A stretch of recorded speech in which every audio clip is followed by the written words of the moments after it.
set the mood for labor.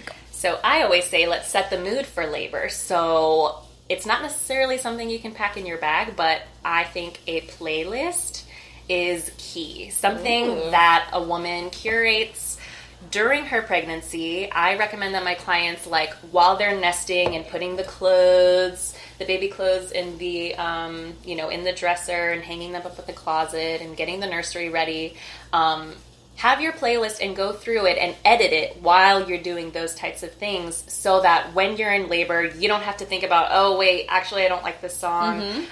Let's switch it. And have it be really long. My playlist was like 6 hours of music. And even my husband was like, I didn't get tired of your music at all. And I was like, well, it wasn't really for you, but thank you. For me personally, it was important to have music that reminded me of, so I'm a Christian, and so spiritual music, music that connects you to your God and to your purpose on earth, I think, especially for me, is really helpful. But when you make a playlist, just keep in mind, have it be calming and relaxing and give you, positive energy and positive thoughts. Nice. Scents are also a really great tool for labor. So if you have your favorite essential oil blends, those are great, because sometimes, especially in a hospital, it smells kind of especially funky. Food. Yes, and there's also like a labor smell that happens. That's kind of a more like musty kind of scent, and I don't think a woman necessarily would even notice it. But my doula was great when I was pushing and I needed kind of like more energy rather than the calming energy that comes with the first stage. She put some peppermint on a damp washcloth and she fanned it in front of my face. So not only was I getting like the cool air, but I was getting like that peppermint smell, and it was helping me like regain my energy during the pushing phase. Aw, yay. That's awesome. So yeah, music and essential oils. Comfy clothes for sure. Slippers. Yeah. You want like ultimate comfort clothes. Like a robe is really handy. But other than that, like, I guess just, clothes, and because a lot of the stuff for the baby, like, they all have, like, you don't have to worry about diapers or wipes or any of that kind of thing. And then, just a take-home outfit for baby. They pretty much provide you with everything that you can have, but, you don't want to wear like a hospital robe necessarily the whole time. Yeah. I would recommend bringing your own comfy clothes. Nice. I like the playlist idea because music is so calming. I listen to music for meditation music. I'll be curious to see if that's on my playlist. We'll see. I'm sure you'll recommend that. But so going off of that a little bit, what do you notice that you frequently see people bring with them that's not necessary, or that's just something taking up space, or anything like that? Or do you have a funny story maybe about that? Let's see. I don't know if I necessarily have a funny story, just because with my clients, we kind of go over what to bring. Everything, Yeah. But I have seen people get carried away with the, like, electronics. You are staying there for a while, and so, especially for, like, family members, they might want to bring, their iPad or whatever to watch some Netflix. But I have seen, like, iPads and laptops and the cameras and the cell phones and all the chargers. And I mean, on one hand, you do want that stuff because you want to document everything that's going on. But at the same time, you're only there for usually like 2 nights, unless you have a C-section. It's a little bit longer.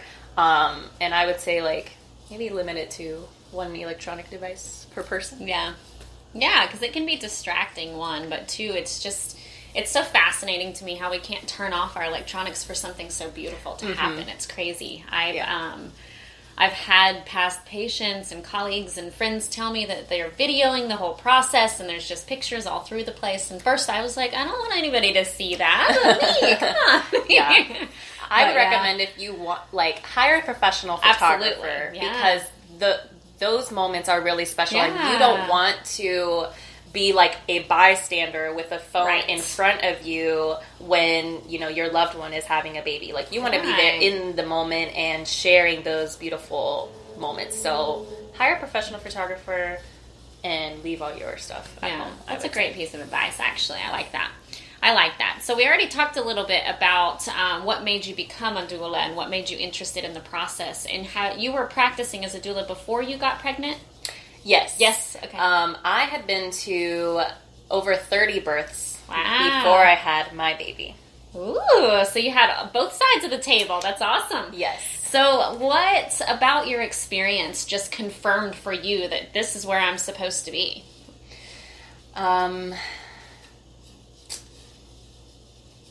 I know it's always a hard question to ask that, because there's so many inspiring and positive things that happen in our job, because we're both in women's health, and it's just a beautiful thing. But is there anything that jumps out at you when you were just like, wow, this is why I'm here? And I understand it's probably after every time someone gives birth, but right. yeah. The first time was definitely like Yeah. clutch, like wow. And Clutch, that I was love it. like it confirmed completely. Yeah.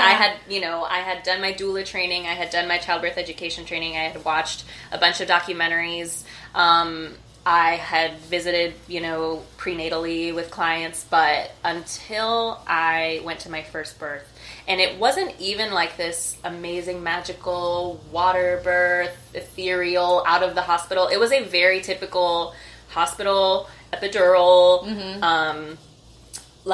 it was her second baby, so it was a little bit shorter. But for me, always the moment that gets me as a doula is like after the baby's born, and then the woman and her husband kiss. Aww. And she's got the baby on her chest, and it just is like this little like circle of life, like completion. Like we made this baby, and we got through the birth and delivery, and now the baby's here, and now we're a family. Yeah. And that moment when that happened, I was like, boo! I just started crying, and it was just this, I don't know, this otherworldly experience that I don't even know if I can put into words, but that like, it was just confirmed, like, this is what I'm supposed to do. Nice. So what inspires you the most about the birth process? I would say, so I'm not a like particularly physical person. I've never done a triathlon, and I'm not into CrossFit yet, although my friends are very strong recruiters for CrossFit. But it is always amazing to see a woman go from a place of like anxiety and fear about the process, worry that she's not going to be able to handle it, that something's going to go wrong, all this fear of the unknown. From her to go to such an unsure place, to conquer those fears and get to the other side where she feels empowered and she feels just transformed, and like that she can do anything in the world after having conquered those fears about birth and realizing her strength.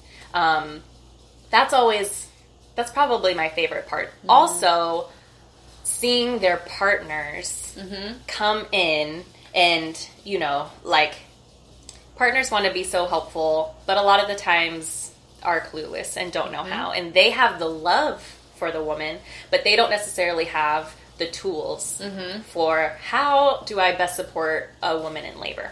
And so one of my other favorite parts and what really inspires me is when I am able to encourage the partner to step in. Hey, rub her back here. Tell her how beautiful and strong she is. Can you refill this water for us? Like helping them feel helpful, and then seeing them come together as a team, and just seeing the entire family be transformed. Like, every delivery that I go to is a miracle in and of itself because a baby is born and it's beautiful.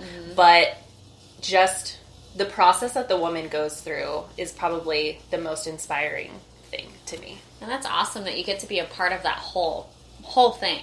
That's really, really fun, because for me, I get to see them before giving birth. I don't get that process there during birth. I see them again when they're done 6 weeks later.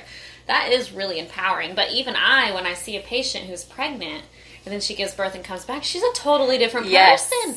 I'm like, dang, you are so strong, and I'm empowered by it. That's inspiring. That's amazing. I think that process really is a beautiful thing.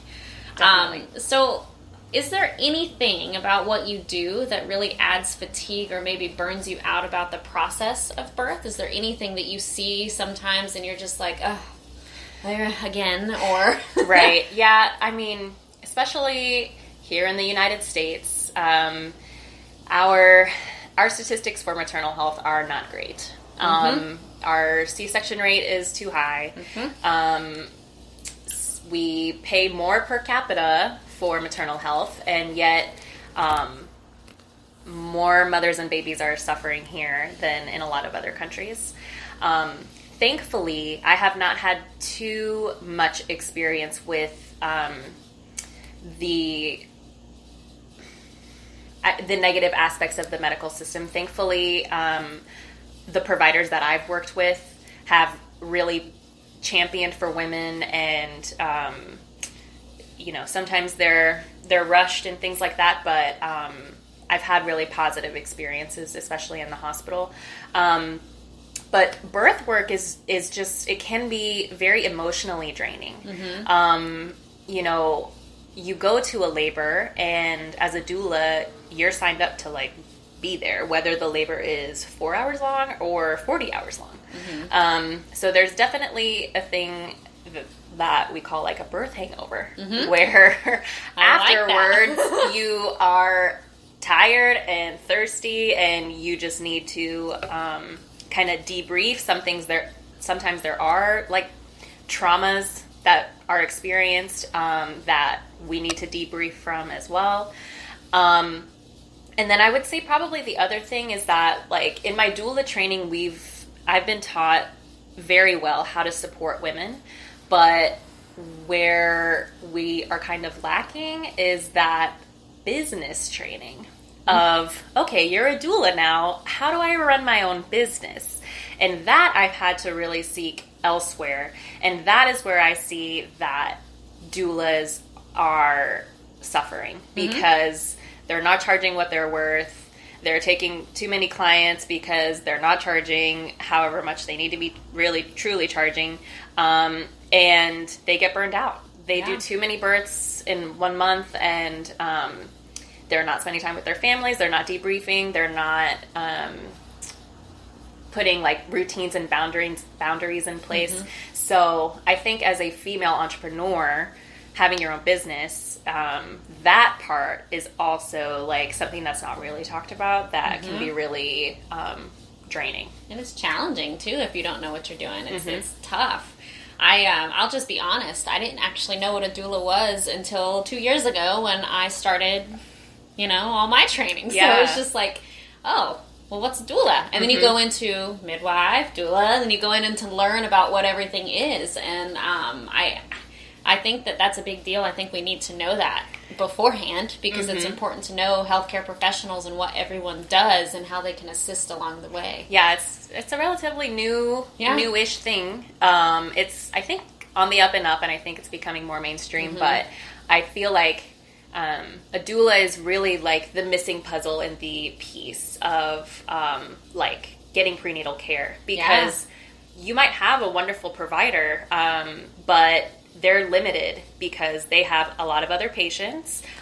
They don't have necessarily all the time in the world to answer every single question. You might think of a question after you go to the appointment.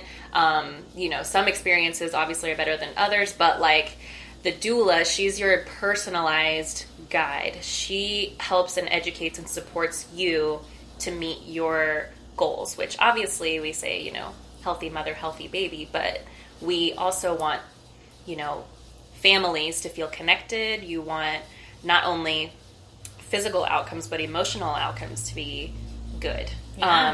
So it's been interesting in a field that's kind of no one really knows about, and how to market yourself. And so all of that kind of businessy stuff, can definitely be challenging. Ooh, business.